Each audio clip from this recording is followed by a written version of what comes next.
Quick take on Europe. So Europe is slowing down, and a lot of their PMIs and leading indicators are rolling over. I think it's problematic. Europe has had the monetary policy in order to kind of support its growth or its reflation, but it doesn't have the fiscal policy, right? You've got, and I don't think they're going to have the fiscal policy in place anytime soon. I mean, you have like over 20 different countries there. You have over 90 political parties. They all hate each other. I don't think they're going to be able to get anything done. Think about how dysfunctional we are with 2 political parties. They have like 90. So I think Europe is a concern. The real concern, the bigger concern, however, has been the weakening dollar, right? The dollar's had maybe about a month and a half, 2 months of strength, but really it's been weakening over the last couple of years, which means European exporters have had a much tougher time out there, right? They are exporting into headwinds.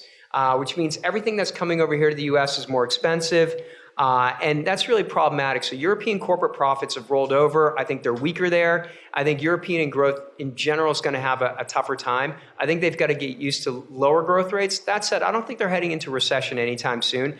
I think it's slower growth. The 3 fastest growth areas of the world, in my opinion, China, India, United States. I think those are going to be the most fertile for opportunities. I think they'll be leaders for a long time. Last thing, since you brought up Europe, I don't think we're going to end up in a trade war.